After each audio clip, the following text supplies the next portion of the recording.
Hey there. Today on the podcast, we're talking about the 50th anniversary of the Haunted Mansion, Journey into Imagination at EPCOT Center, and Fantasyland and Sleeping Beauty Castle at Disneyland Paris, plus so much more, with former Disney Imagineer Tom K. Morris. You're listening to the Tomorrow Society podcast.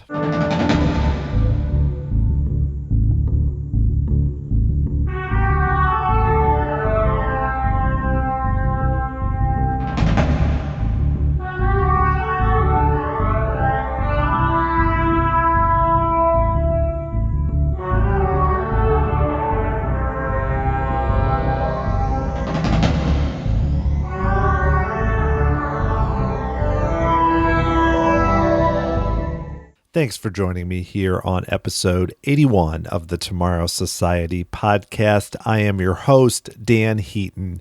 One of the things that really fascinates me about the 80s and 90s at Disney, often known as the Disney decade when Michael Eisner was in charge, and even before that with Epcot, is this new crop of Imagineers that took over, and they were different than the old guard, because they were fans first. A lot of them had grown up going to Disneyland, and that drove how they approached the parks. And you saw it in the way that attractions were built during that time. A lot of them are still considered classics to this day. I mean, think about the story of Tony Baxter going to the parks and being so invested in everything and kind of just finding a way to work there. Or I recently talked to Tim Delaney about his obsession with Tomorrowland and the future and the Man in Space series and how that led him into his career. And that's also true with today's guest, Tom K. Morris, who recently was involved with a panel at Midsummer Scream about the 50th anniversary of the Haunted Mansion at Disneyland. He also did his own presentation focusing on the archeology of the mansion. And what I find so interesting about this is if you look at the way Tom talks about the mansion and about the parks, you could easily assume he's just a scholar or somebody who's really invested in the history of Disneyland. And he's actually writing a book right now about the early days of Imagineering at Disney. So it all kind of fits together. And that sets aside the fact that Tom worked as an Imagineer at Disney for a really long time. I mean, he started out selling balloons in the park and ultimately ended up working in Imagineering for the Epcot project involved with World of Motion and then more specifically with Journey into Imagination, and worked on so many big projects for Disney, including, like I mentioned, the castle design at Disneyland Paris. He was also the show producer for Fantasyland in that beautiful park. And most recently, he worked on Radiator Springs Racers at Disney California Adventure, which is a real standout in that park. So he had a long career at Disney as an Imagineer, and also has that interest, which if you follow him on Twitter, you will definitely see in the history of the company. So it was really exciting for me to have a chance to talk with Tom and delve into a lot of different issues about the history of the company and also about his career and what it was like to actually work there. And it was great to talk with him and learn more about his story. Before I get to Tom, I wanted to briefly mention that the Tomorrow Society podcast is a listener-supported show. You can become an official member of the Tomorrow Society through Patreon by making a small monthly contribution, which gets you some really fun perks, including access to the monthly Tomorrow Society Bulletin podcast. If you recently heard episode 80, where I gave all of my reactions to the D23 Expo, the bulletin is basically like that, except every month where I'm digging into some theme or topic, either related to the current news of what's happening with Disney and theme parks, or possibly things from the past and my interest in history and EPCOT Center. You can learn more about becoming a member at tomorrowsociety.com/member. So I really enjoyed talking with Tom. I've heard him on other podcasts like the Season Past and the Theme Attraction podcast, and I really appreciated him taking so much time to talk about his background, but also to dive into what interests him about the company and especially about Disneyland. So let's go talk to Tom K. Morris.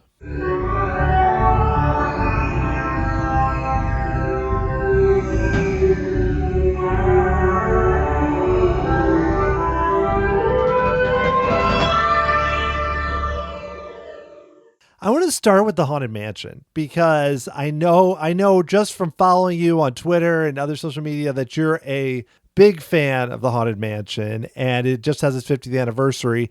And I know you were part of a panel at Midsummer Scream about the mansion. So just up front, given this big anniversary, why was it so important to you when you were younger?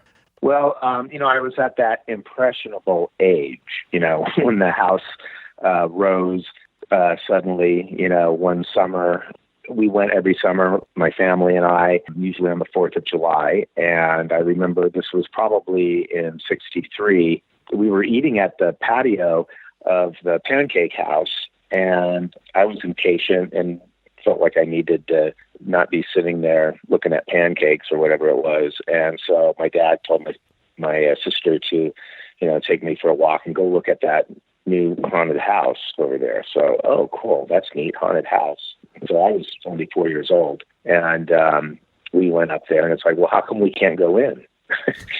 And, because it's not open yet. It'll be open soon. So I just kept kind of looking in there, and it was intriguing to me because it didn't look like a typical kind of like, monster house or anything like that. It just looked like a nice, elegant home. I guess it just piqued my imagination. And then every year, we'd go back and we'd go over there, and it still wasn't open, but it's going to open soon because it said so in the, guidebook or in some brochure or something. And, well, how come it isn't open? That's kind of weird. And this, went on and on. And so, and then rumors, of course, began to circulate.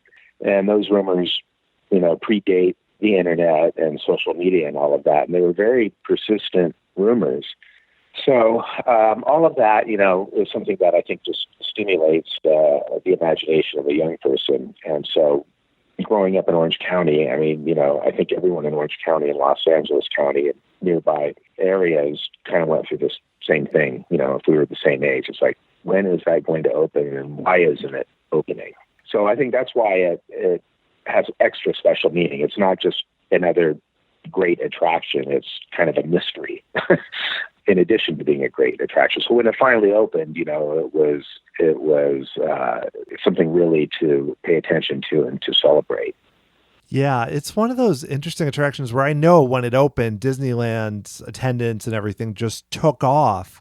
But I feel like now, I mean, just judging by the interest, it seems like it's growing now, which to me is, Pirates, of course, has a similar kind of trajectory, but it's rare to have an attraction that's been around 50 years that has been so popular and then continues to grow. I feel like it keeps finding new fans and they make changes and it's good. It's crazy. Yeah. I think, the internet had a lot to do with people discovering that there were other people that enjoyed the attraction so much. And I almost said had this affliction, but it kind of is an affliction, right? Yeah. It's like, because I thought I was the only one. I think schoolmates and everything were intrigued and, when is it going to open? And, oh, that's really cool. But then I kept, it was an obsession for me to figure out how all the effects were done. And, I just loved the music and the style of it, the design of it. So for me, it was a little extra, so I would sneak a recorder in, to the park, a little portable cassette recorder, and I'd record it. I would take pictures, not flash pictures, but I would, I think I brought a tripod in one time and took time exposures of the haunted portraits in the hallway there. It was a little extra. I wanted to get merchandise, but there was really no merchandise back then. You couldn't buy the poster. You couldn't, there really wasn't anything. There was that magic book that I'm sure you've seen that didn't really have much in it. I expected that there'd be a booklet like they did for Pirates of the Caribbean, on the Haunted Mansion, and that never happened. It took years and Jason Sorrell to finally create that book. So there wasn't a lot, you could leave as a memento or a souvenir.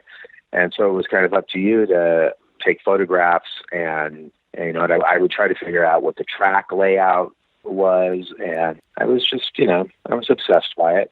But I didn't think there was anyone else. I thought, well, maybe in the world there might be a handful of other people that are interested in it too. No, it's crazy. And you think about, you mentioned the merchandise because, now in Florida they have the entire like shop next to the mansion Right. with all that kind of unique merchandise. It's crazy. Yeah. It took a long time for this to gain momentum, because when in the mid 80s I was working at, I was at WDI.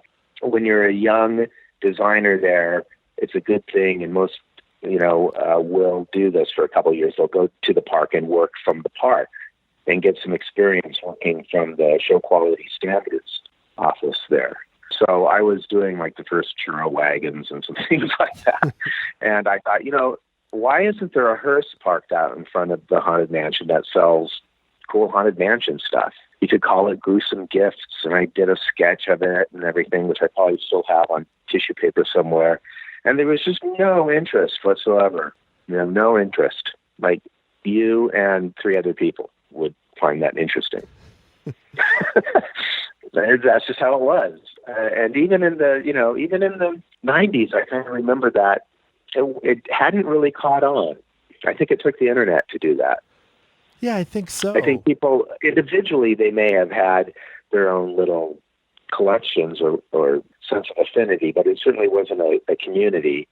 And, there was certainly no cosplay or anything like that. It was even kind of a hard sell sometimes just to sell the attraction in, the next park that we're doing. Because I think there was a time, and everything kind of does, everything, every film, every car, every, great design kind of goes through a shadow period where people are kind of tired of it for a while, and that can last 10 or 15 years before it kind of gets rediscovered and reincarnated and, re-glorified. And so I kind of remember that period of time with the Haunted Mansion where people it didn't seem like anyone else cared about it. It's really kind of weird, it's hard to imagine that it could have, knowing what we know now, that it could have ever had that time period. But I think it did. I think that was kind of the 80s through the, or the mid 80s through the end of the 90s. Yeah, I think so, because I grew up during that time, and even into the 90s was like in college. And I remember, it was a cool ride, but it didn't seem like this. And the lines are longer and they have special events and it's crazy. But I know, you were part of the panel, which had Tony Baxter and Bob Gurr and yourself and Tanya Norris, who helped to design the mansion. But I also, know you did your own presentation on like some of the early, you mentioned the building earlier with how it is in California. So I think you're also, correct me if I'm wrong, but you're like doing a book, not on the Haunted Mansion, but on like Disneyland. Can you tell me about kind of where that project might go and what you're doing there? There's 2 books that I'm working on right now. And one is just on speculation that someone, will pick it up, although Disney Editions has expressed interest in it in the past, and that is the Archeology of Disneyland. So that's diving in deep into the bones of Disneyland, going all the way, back before Disneyland was there, and doing before and after comparisons, very precise ones. You've seen kind of basic ones maybe on the internet, but this is really like, exactly where was the alligator pool, in relation to the rest of Adventureland. Where is it? That's where you see the film footage of Walt walking around before, when it's still orange groves. Where is that? What's the evolution? How did these buildings evolve? What's still there from the beginning? And doing it in a National Geographic style with cell overlays, or doing it electronically where you can hit a button and watch a progression or, a sequential progression of evolution of a building or an area within Disneyland. That is one that I'm working on that has kind of taken a back seat to the other, which is, I think, a real project. And I'm getting cooperation from all divisions of Disney to do it. And it's going way back to the very beginning of Imagineering. And this was really the result of doing the research for the first book, because I kept coming across names that I had never heard of before in doing this research, like Tanya Norris. But there are many, many, many others. And I'm like, well, so who are these folks and where did they work from? And I always had kind of this curiosity, even when I started at WED, like, so what were the old WED offices like? What was it like when it started? And there wasn't a lot of memory about it. The memory seemed to start around 1962 when WED moved from the studio to Glendale. Then some of that memory got erased when they moved to the 1401 building, because first they were in a smaller building on Sonora. And so I found that every time they did a big move, that there was a lot of memory that seemed to get lost. And so it really is the early archaeology of WED Enterprises from the very beginning, 53, 54, through about 1970. And that's what I'm concentrating on, because I'm finding people that are still around from 1955. Everyone knows about Bob Gurr and Don Iwerks, but there are others that go back that far who can remember the setup, who can remember other Imagineers that you haven't heard of, and can remember where they worked from and where they did mock-ups at the studio, where, certain things were conceived. That's what I'm working on right now. And I'm hoping to get it done, by next spring, submit the first draft anyway. And then we'll see how it goes from there. But I'm tracking people down, and I'm interviewing folks that are in their 80s and 90s. And it seemed like that was a higher priority than the archaeology book, because there's people that can remember. This is kind of the last chance to get thoughts and memories of a WED Enterprises Imagineering that you never seem to hear about or see photos of. Yeah, that's really interesting to me, because I even think about, I've read a decent amount in history of WED and everything. And a lot of it, like you said, it goes, now we hear from Bob Gurr and Rolly Crump a lot. And, Right. a lot of the Imagineers too that were involved in the 64 World's Fair. And even for me, I hear a lot of people that worked on EPCOT, but like you say, when you go before the Tiki Room, I'm going, what was the group like that did the subs and the Matterhorn and some of the things before that? Exactly. And where were those conceived? What did it take to get those things off the ground? There was a mock-up for the submarines on the studio lot. There was a test track for the Matterhorn up in Mountain View, California.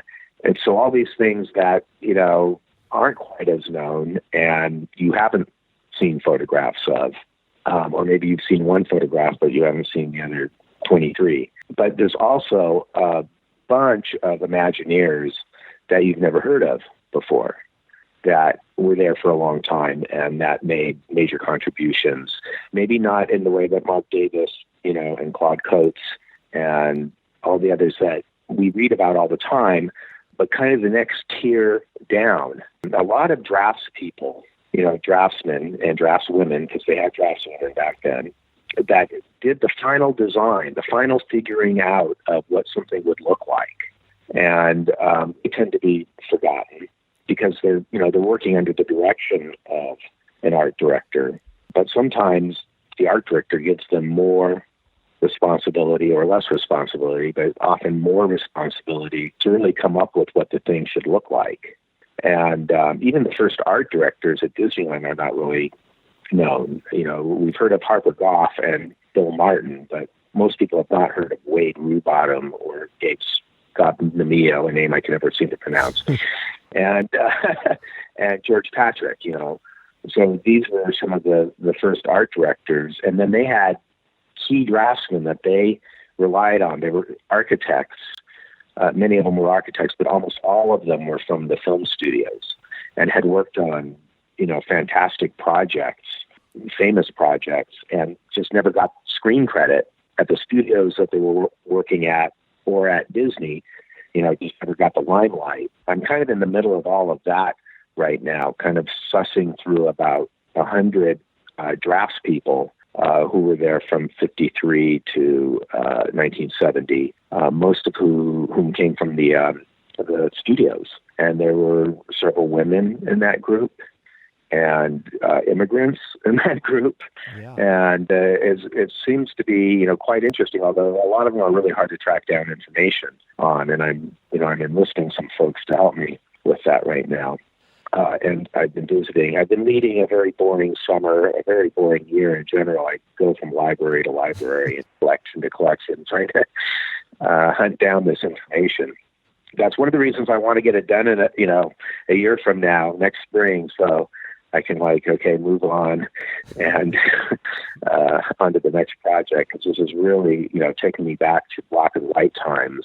It's both rewarding, but it's also kind of weird to spend so much time 50 years ago. I'm spending a lot of, I feel like I am spending time going back in time to these, to these places and to these, and in the case of when I'm interviewing some of these folks, I am talking to these folks from who started and who were there in the wet office in the 1950s or in the machine shop.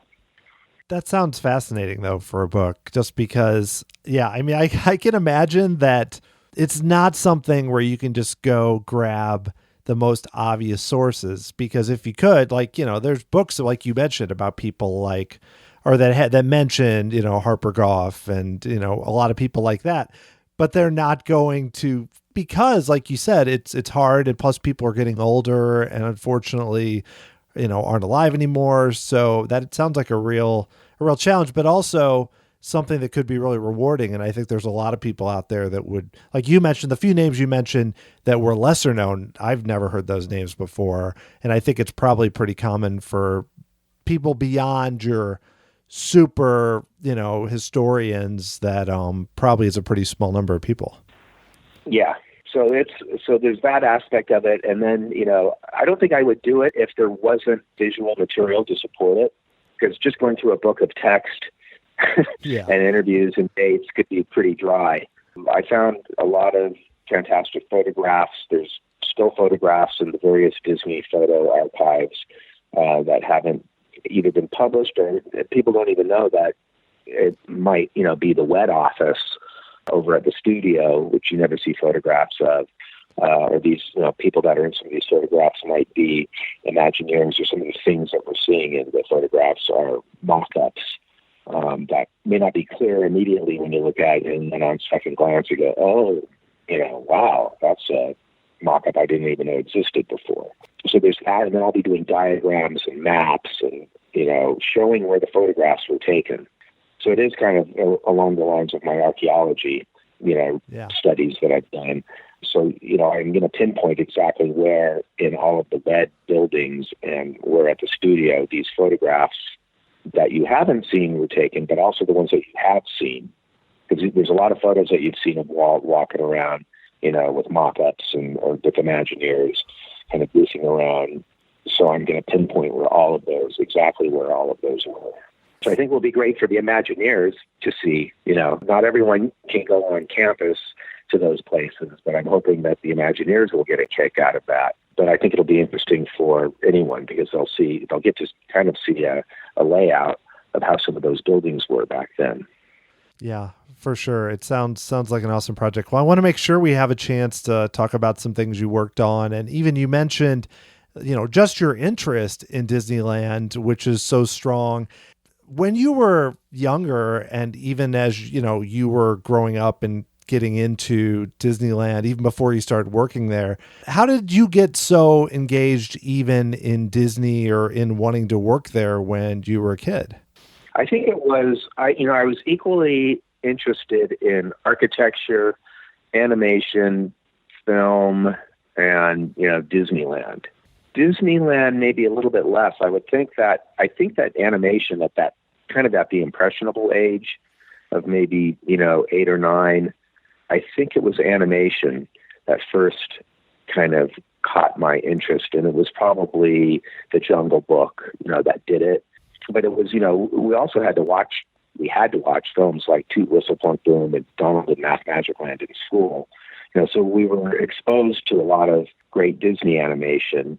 And, the music always fascinated me. I always liked the Disney music, and Jungle Book had great music.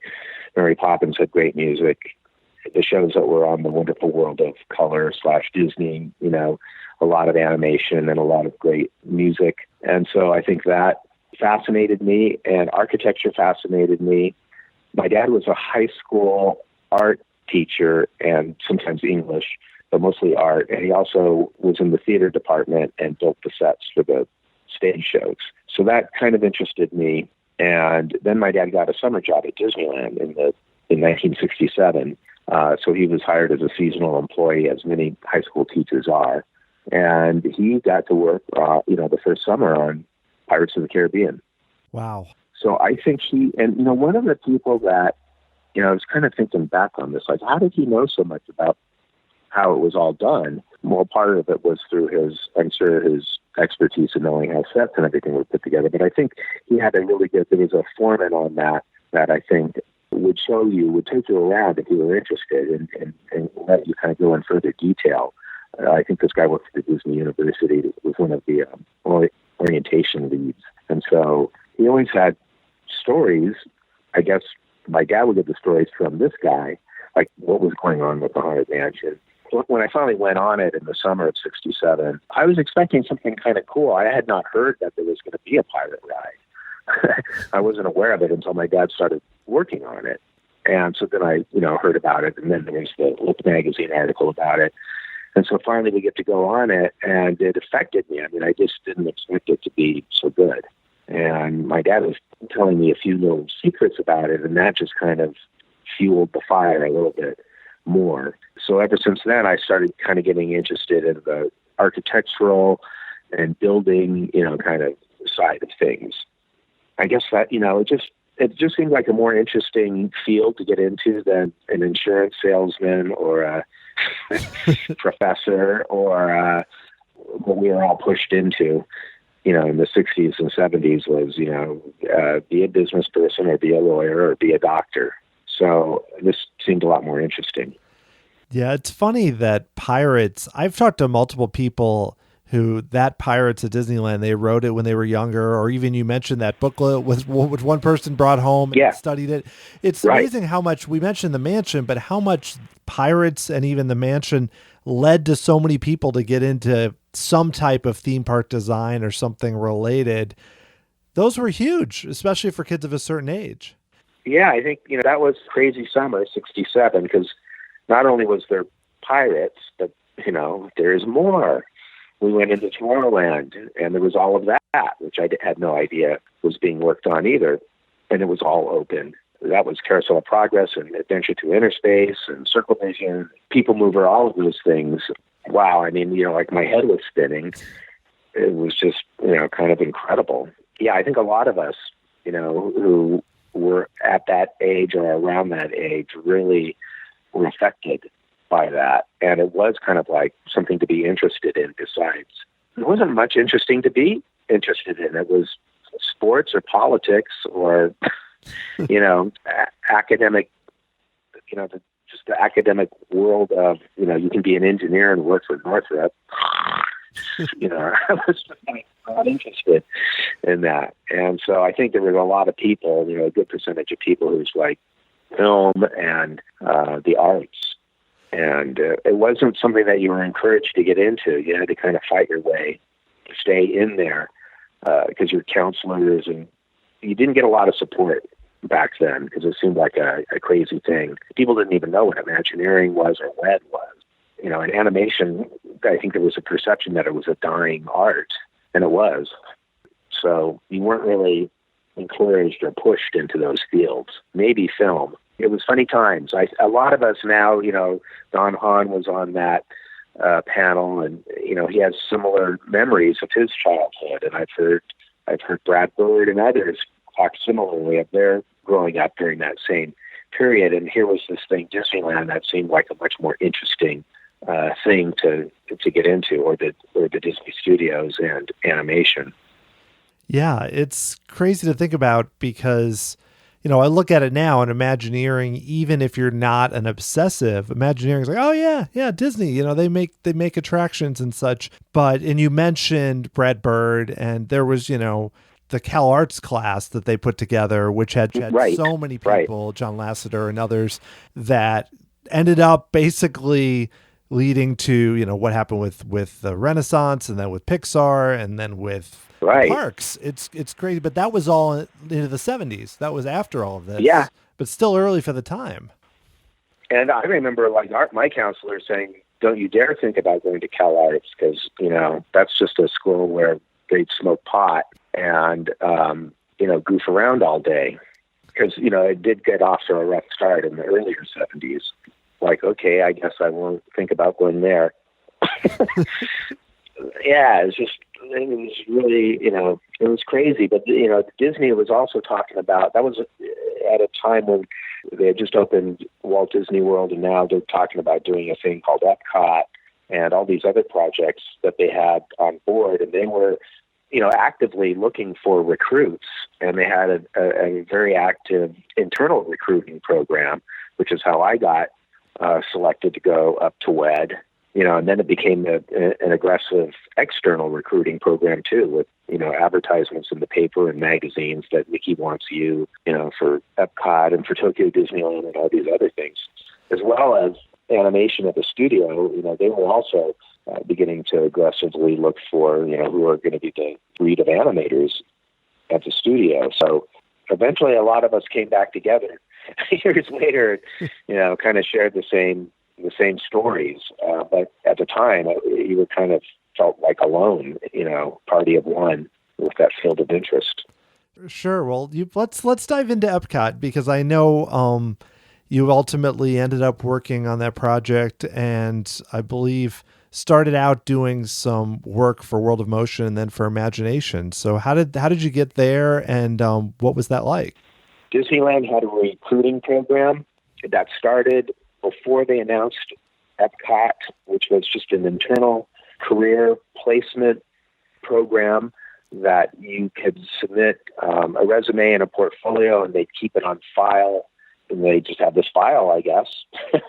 I didn't know if I believed it. It's like, is this just a thing where they're making you feel good, but it really isn't a thing that they're ever going to go into. And so I did submit a resume, and, I was probably in my first year of college, freshman year in college, and I probably submitted this thing, a resume, and the portfolio would have been whatever I did in high school. I went to Cal State Fullerton. I was taking communications, and I was taking film, and I think I took an illustration class. I wasn't doing a lot of art at that point.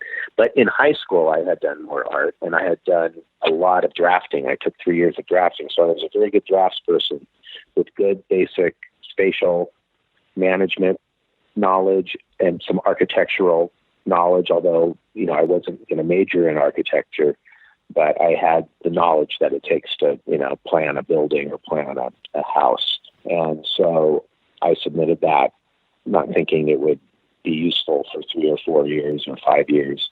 And then they announced EPCOT, and they got back to me. This was a year later, and said, are you interested in going up to WED? We've got your portfolio, and they need draftspeople, and we can see that you're a good draftsperson. So I interviewed, and at the time I also knew Tony Baxter, so he had already given me a tour of WED, and I had taken tours of the studio as well, and I kind of decided that WED was more interesting at the time than the studio was. And so I took this interview, and they said I could start, immediately. And I had only been through a year and a half or 2 years of college. And I thought, well, okay, I'll try this out for a year and see what it's like. And I never looked back. I never went back to college. So I didn't finish. I just kept working. So the first thing I did was I was just, I was hired as an apprentice draftsperson in the show set design department. And I at first you do just grunt work for a month or so, just labeling architectural plans or layouts or doing presentation. You're assisting with presentation materials, putting borders on site plans of Tokyo Disneyland or whatever. I don't even know if I was doing that for a month before I started working on World of Motion. Just doing some little, in-between stuff that they had, kind of last minute, I guess, design. The scene where they're, inventing the wheel, and there's a used wheel salesman or something, or a used chariot salesman. I was asked to design the Greek temple and pagoda for that. So oftentimes, I guess the process is, a lot of times, the art director or the key designer we'll do some drawings, give it to the model shop. The model shop will make the model, and then the next stage, the last stage, is kind of the show set designer draws it up, and sometimes it goes backwards, and there's not enough either model builders or designers, so the draftsperson gets to design it. So I designed the temple and that pagoda, and I guess they liked what I did. So there was a scene that hadn't even been designed, which was the hot air balloon scene. So I laid that out and laid the buildings out and came up with an idea for, what would make the scene funny, and they didn't like that idea. But it was kind of close. The hot air balloon was about to get punctured by a steeple, like a church steeple or something. And it was Claude that I was working with, Claude Coates, on that scene. And he didn't think it was very readable.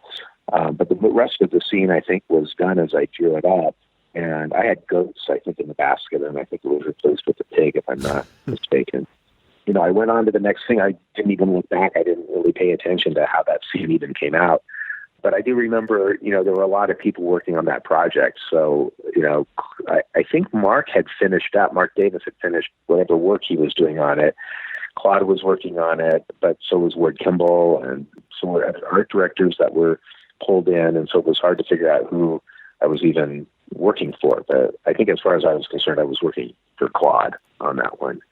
And so I designed that scene, and then next thing I knew, I was selected to work on Journey into Imagination, which was a late comer into the lineup for EPCOT. So that, when I started there was no such thing as Kodak, Imagination Pavilion. So all of a sudden, Kodak's on the scene, and they want to do a pavilion called Images of Imagination.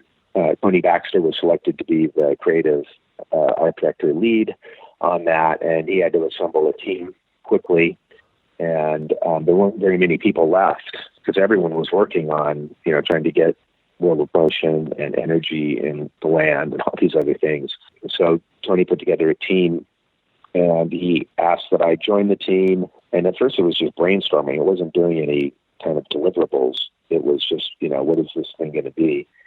And Barry Braverman was on that, and Bob Rogers, who later formed his own company, he was on that, and Steve Kirk, and a few other people. Tad Stones at some point came on board. So we just started brainstorming this thing, and then I was asked to start laying out. There was no architect available, so since I had some architectural ability, I could lay out a building, and I guess I could lay out a ride, although I had laid out a ride before. And, just learned the same way the first Imagineers learned back in the 50s and 60s. You learn by doing. You just jump into it and do it. So 3 years of, working on Journey into Imagination, basically, doing the layout, designing that complicated scene with the hot air balloon, the dirigible dream catching machine. So I designed not only the machine, but all the components in that scene and how they would work and how it would be timed out, when the cars would come in, when they would turn, what the sight lines were, so you wouldn't see things that you're not supposed to see that are just barely out of line of sight behind clouds or other things in there. But I must say that dream catching machine was, the idea for it came from Steve Kirk, and he built a beautiful model of it. So what I did was refine it, and I added a few things to it. And, just made it even, I guess, better than what Steve came up with was great. And then I just wanted to make it that good and even better. So I really shepherded that turntable scene, and then the scene that followed it, and then worked on some ImageWorks things too, and then got sent out to the field and lived in Walt Disney World for a year in the campground. So that was kind of the first big job. So with Imagination, that list of people that you mentioned, is stunning. Bob Rogers from BRC and Kirk and right. Tony and yourself. And Skip Lang. Skip Lang was another one. Yeah. He was, Skip really built everything. He really figured out how to do everything. We were dreamers and designers, but Skip had to figure out how to actually, make things work. Which is a challenge for that ride, because with that turntable, it still kind of baffles me how all of that worked, especially building it in, for an 83 opening. I know you worked on the design, but how tricky was that, even just from what you know about, to get that to work? For me, it was tricky from a timing and sightline standpoint. I had no idea it was going to be tricky from a mechanical standpoint as well, because I just assumed it's a big machine and some smart engineers will figure out how to make the big machine turn. And, you know, it was a little more complicated than that, because a lot of it was cantilevered. A lot of the sets were cantilevered. So structurally, it was kind of a beast that I probably underestimated how difficult it would be to, actually manufacture this thing. And it was built by one of those companies that does rotating restaurants. Right. So same company did the turning restaurant in the Land Pavilion next door. I can't remember the name of that company. It's been driving me crazy now for a couple of years. We went up to their offices in San Francisco, I think it was. From my standpoint, it was timing. It was all about how the cars would get in, how close together can you get the cars, because the wider the cars were apart, the worse the sight lines were. So you wanted good sight lines. So you really wanted every seat to be kind of a sweet spot, which meant, you had to space the cars a certain way, and you had capacity and throughput concerns, you had speed concerns, you had safety concerns, you had acoustic concerns, because you didn't want to hear what was going on in the adjacent theater, because there were 5 of these things on the turntable. There was apparatus on board. There was a puffing machine. There was a CO2 tank. All of that had to be hidden by set pieces that looked like clouds. So that was the hard part as far as I was concerned. And I wasn't really thinking about, from a mechanical standpoint, how difficult, how do you get sound onto the turning turntable? You can't have a hard cord, So these are things I didn't, I just figured someone else would figure that all out, and they did. But it was, a little more complicated than I guess I first imagined it would be. There was a big center core in the center of it. There were windows. It had windows because you had to isolate the sound. So that center core was isolated, so that just so the sound wouldn't go from theater to theater. There were columns in the middle of all of that had to be worked around. It was a big thing. I did end up working on it quite a long time, and then also in the field, troubleshooting a lot of the conditions that kind of show up right there in the field as you construct the thing and pull everything together. So it was a big thing. It was a big deal. I wish that turntable was still there. Oh, it was such a brilliant attraction. And I understand things change, but I didn't appreciate it enough because I was younger and such, just how remarkable. I mean, the fact that just doing the turntable is one thing, and then there was another 6, 7, 8 minutes of the ride after that. It's like that was just the beginning. That could almost be its own thing. And originally there were going to be 2 turntables. There was going to be the introductory one and then the finale one. That was my first experience with budget cuts.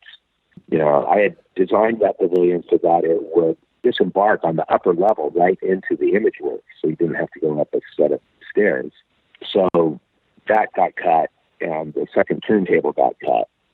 And it's kind of too bad because it affected the flow of that pavilion. It was really going to have a good flow where you disembarked on the upper level and then you trickled down back to the first level and over to the Imageworks. And there wasn't any cross traffic or anything like that. That was a budget cut.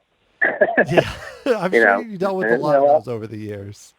Oh, well, yeah, you know what? I mean, I guess that's how it works, right? And you design the way you think it should be, and then you go through a budget cut thing. But we were so late, we had to open the same time as, everything else.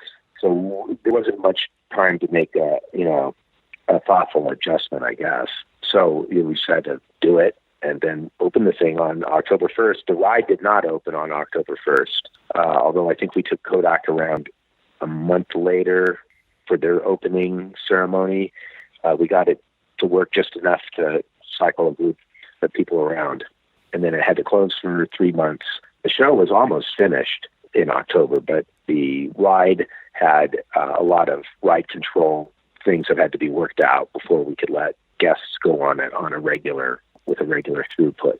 So, and all the ride engineers were busy with the other big attractions like the Energy Show and the Spaceship Earth and all of those. So that's why it was delayed. Imageworks was open on opening day, and the film was there. The leapfrog fountains, that was all there. But the ride took a little extra time. Well, it ended up working out great. And I know I'm going to jump way ahead here. Ultimately, I know it wasn't at first, had the chance to design the Sleeping Beauty castle. And so going into that, I guess I'll start first. What was it like with coming in as a show producer and having your ideas of what you wanted to do, and kind of what adjustments did you make when you kind of took over? I think I was the last show producer brought over because Fantasyland already had selected its team, and I was down at Disneyland working on Disneyland projects. I had just finished doing the first layout of Splash Mountain and kind of handed that over to Bruce Gordon.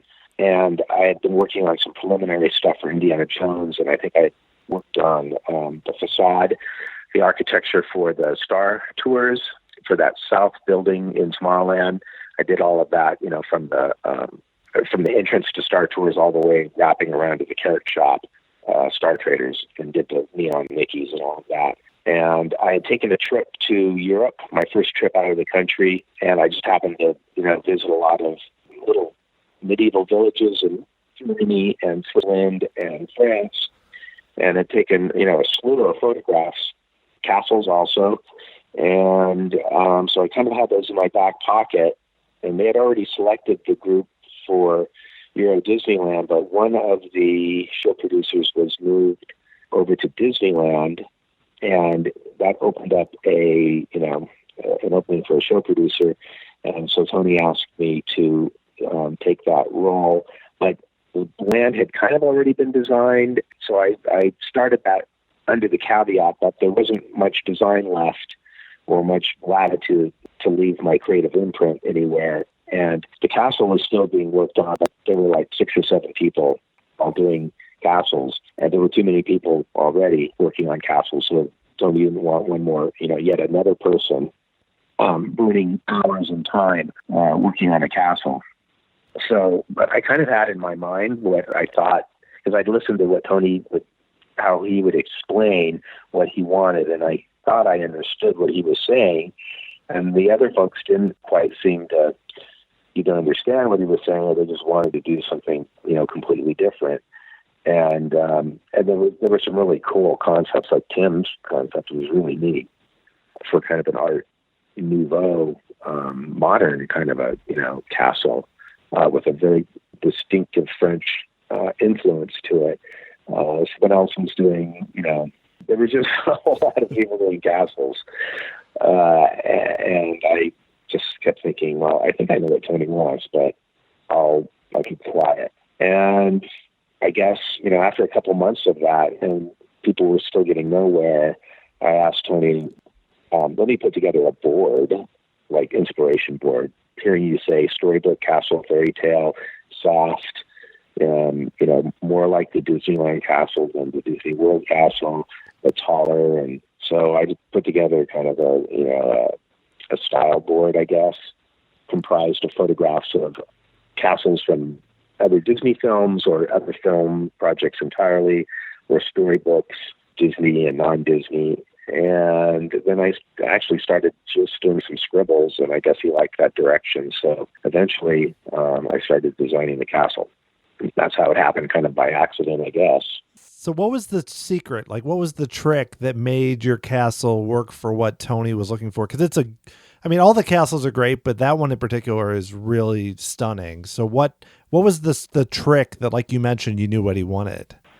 There was a kind of a long shot idea as well as a close-up idea. And the long shot idea was something that was tall and slender and was inspired by what I saw in France at Le Mont Saint-Michel, which is not a castle, but it's castle-like. It's a village on a rock, in the middle of an estuary that fills up with water half of the day and then drains, So there was something intriguing about that to begin with, something that would, a castle that would feel like it's rising like a mirage from the water. So that was kind of the long shot idea. And then the close-up idea was, he kept mentioning the Disneyland castle. So I know exactly what he meant by that. There's just a certain type of detail. It's a softer, rounder, I guess more Gothic and more medieval, whereas the one in Florida is Gothic and Renaissance. It's a little sharper. It's also very close to what all the castles in, nearby in the Loire Valley and other nearby regions in France. So that's why it seemed like it was, not as appropriate to use, because it would, even though it's a beautiful castle, it's also very reminiscent of nearby castles and wouldn't stand out as much. The use of the stone textures on the Disneyland castle is a different stone texture than what's on the castle in Florida. The plaster is different. The windows, there's also a little bit more Romanesque influence, just earlier, I guess. So that's, I just kind of intuitively knew what he meant. But then I guess the third thing was, how do you arrange towers and turrets in an interesting way? And I had been building sandcastles. I grew up at the beach, so I was just used to doing drift castles. I drew a lot of castles in my spare time in school. I drew up that castle for the literature scene in Journey into Imagination. I had done a castle rendering, I think, in high school. So I kind of was opinionated about how a castle should look like. Not too blocky and fat, not too squat, not too skinny, the right kind of combination of negative space and openings. You want little archways. I always love that little archway on the Disneyland castle on the left. So I kind of glorified that a little bit. One of the castles that was an example from a storybook, I think, had a little spiral staircase. So I really loved that. It gave it, kind of a sinuous, very, French look to it. So I just had a gut feeling for how it should be. And, I worked with the model builders too, to make sure that the towers were arranged in a way that it would always look good as you walked around it. It wouldn't fall apart or look, too blocky. So like the Disney World castle is perfect. When you walk around that castle from every land, it's perfect. There isn't like a bad side to it. Disneyland has some funny sides to it, where it kind of looks even smaller from some angles, or it just kind of looks kind of funny from some angles. So I didn't want that to happen. So I just worked really closely with the model builders, and we started this thing with wooden dowels, arranging them in a way that would look pleasing. On a similar note, real quick on the castle, how did the dragon end up there? Because I feel like that's a really unique thing with Paris that I think is a touch that a lot of people who visit for the first time, like myself when I went, are like really appreciate the fact that that's like an extra touch. It's almost part of the castle in itself. Oh, totally. So I've always had this thing where you want to explore every nook and cranny of something. And I guess a disappointment with both the castle at Disneyland and the castle at Walt Disney World is you don't get to explore it enough. There's not all these little staircases and places to go. And it should be like the caves in Tom Sawyer Island, sort of, like where you just like, oh, I want to see what happens if you go left? Where does that passageway on the right go? So I wanted a little bit of that element in the castle. We had the opportunity to do so because we kind of needed instantaneous capacity, places for people to be. And I think as we went along in the project, there were opportunities for more capacity. It's like, the projection for the attendance went from 9 to 10, so now we need more instantaneous capacity. So hourly capacity manifested itself with the hedge maze, which was not an original, menu item. It wasn't an attraction when I came on board, but they needed like another 1,200 and not, a big ride that would be expensive, but something that would be less expensive. And also the opportunity to do an upstairs area where people could meander, and also a downstairs area where people could meander. And because the dragon moment at Tokyo Disneyland was so popular and we had the tooling for it, it just seemed to make sense to have a dragon down there. There was the room to do it, because we sunk that moat pretty low, and we also raised the breezeway, or the drawbridge, or the approach up to the castle kind of went up a little bit steeper than at other parks, and then the moat was down deeper. So there was actually kind of a big vault down there anyway that really presented itself with an opportunity to put something down there. Just in general about the Paris project, I mean, I look at each of the lands. I mean, you had Eddie Sato on Main Street, and then Jeff Burke and Tim Delaney and yourself and Tony, of course. I mean, what was the creative environment? Because I feel like that park was like a culmination of all these younger Imagineers that came in around EPCOT or around there, and then just were let loose on this park in Paris. Right. Well, and Chris Tietz was part of that too. He got Adventureland and Pirates of the Caribbean. I think, in a way, we were typecast, although I really wasn't a Fantasyland guy at the time. Most of the stuff I had done was either Tomorrowland related through EPCOT, through some projects I had done in Tomorrowland, not just Star Tours, but I did some other smaller jobs throughout Tomorrowland and throughout EPCOT. I had done some Frontierland-ish stuff, and some, I don't even know if I had done anything kind of Fantasyland-ish other than that castle scene in the Journey into Imagination. But somehow Tony, I guess, intuitively knew, where our strengths were. So that's, I guess, how he selected the original show producer / art directors for the lands. I don't think you could have gotten anyone better to do each of the lands. Plus, Skip Lang was kind of park-wide on a lot of art direction, miscellaneous art direction, but certainly a lot of the rock work and those kind, rock work and stone work and all of that. John Olson and Ron Esposito with the color and the paint. So Katie Olson as well. So we had the best people at the time. I think we were, I guess, the second generation of Imagineers. And we were the generation that grew up fans. I guess all of us, maybe that's why he selected us, because he knew that we were kind of fans, and we had our particular interests in those particular areas. Certainly had a lot of interest in the space program and in the seas and all of that. So yeah, that's how it all came about. Well, I mean, I think the fan point is good, because that park, as a fan, you go in there and just getting to see these different versions of Pirates and Haunted Mansion, Space Mountain, and everything is pretty amazing to see. So I know we're getting short on time, but I had one more kind of general question for you before we finish. So, I mean, you worked at Imagineering. You started before, around EPCOT, and then were there all the way through Cars Land and Radiator Springs Racers, which I know you were very closely involved with.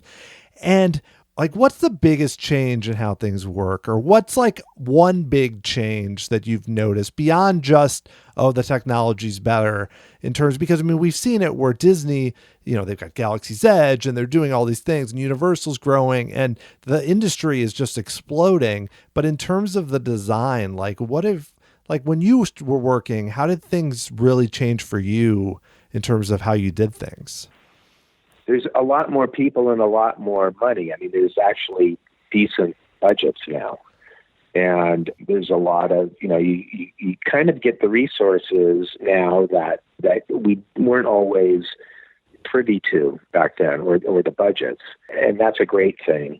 But also at the same time, because the industry is growing, the resources can be thin sometimes. So sometimes you don't, have all the people that you need. You have people, but not the ones that you need, if you know what I mean. Yeah. It's a finite group of people, and it's growing, which is great, because there's more and more people that are interested in getting into the field.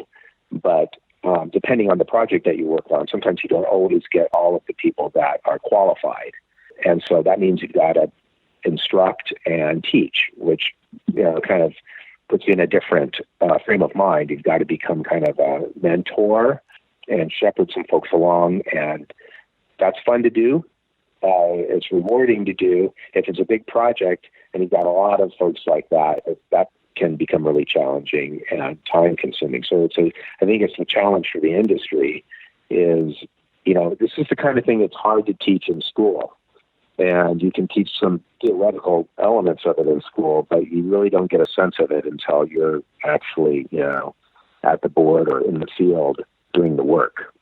So I think just the numbers, the budgets and the number of folks it takes to accomplish these jobs has grown significantly. And, that's a double-edged sword. Definitely the technology is better. Definitely having people who have grown up loving the industry is probably the biggest plus, because, I can remember some folks that, when I started, it was just a job for them.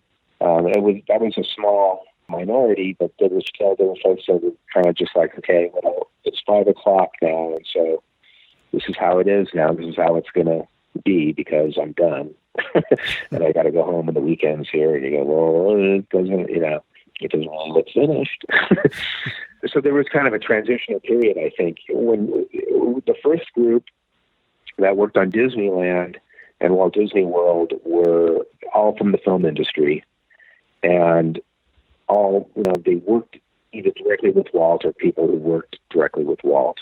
And so there was just a seasoning there. There were seasoned people that kind of knew what to do.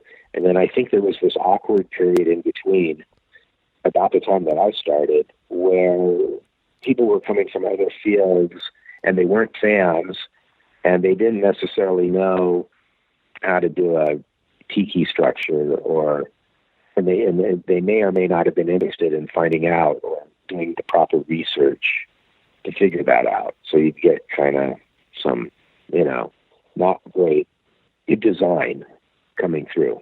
That was a minority, of course, but it still was there. These were people that were not fans, and they didn't come from the film industry. They just didn't seem as interested. And so that was kind of I think an anomaly during that period, and that now I think is gone, and people coming in now are in the industry because they want to be in the industry. They didn't just fall into it. They know what they want, and they know what their friends want, and they know what the fans want.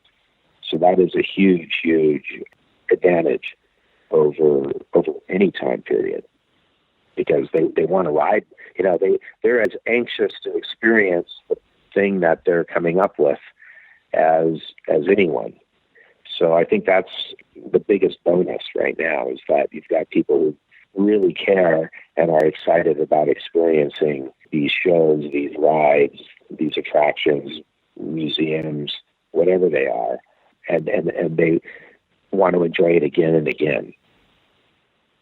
Yeah, I think that's a great point. And you see it in a lot of medium. You see it with movies, where people that loved Marvel Comics are now directing movies, or love Star Wars, like J.J. Abrams or something, who grew up with it, or whomever. But I mean, I think that can only be a positive for theme parks, because like you said, if somebody's I can tell from talking to you that somebody that obviously was a fan of the parks before you started working there, it had to have only been something that you're going to be more driven and have more passion for it if it's something that you already are interested in and love than the alternative.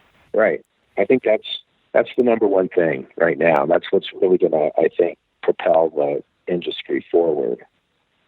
Well, excellent. Well, Tom, I put together like a big list of things from your career, and I said before we started that we wouldn't cover all of them, but I was totally right. But because there's so much to cover and you had such great stories, I feel like, we could just talk about the Haunted Mansion for 3 hours, which is great too. We probably could. Yeah. Yeah, that leaves more for next time, right?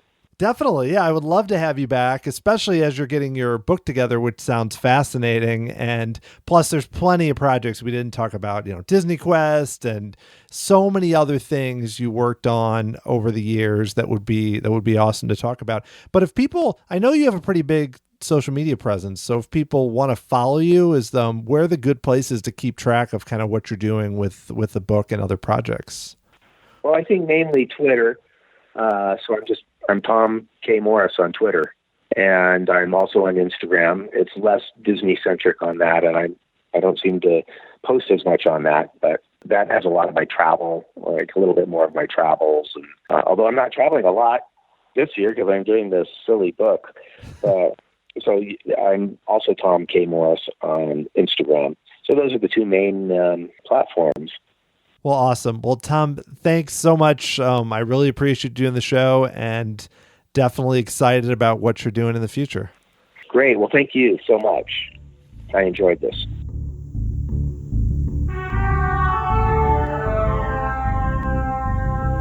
If you enjoyed this podcast with Tom K. Morris, I would definitely suggest you check out episode 79 with Tim Delaney and episode 75 with Joe Lancicero. You can find that and a lot more at tomorrowsociety.com. If you'd like to get a hold of me, you can send an email, dan@tomorrowsociety.com, or follow me on Twitter at tomorrowsoc, or Facebook or Instagram at Tomorrow Society. Another way you can help to support the show is by leaving a rating or a review through Apple Podcasts. It makes a huge difference to help spread the word about the Tomorrow Society, and I really appreciate all the support and any way you can help to grow this podcast. And you can access that by going to tomorrowsociety.com/subscribe. The Tomorrow Society podcast is hosted, produced, and edited by Dan Heaton. The music was written by Adam Hookey and performed by the Sophisticated Babies. Next time, I'll be doing an extensive trip report about my super fast jaunt to see Galaxy's Edge in Walt Disney World, which happened this past weekend. Thanks so much for listening and for all the amazing support, and I will talk to you again next week.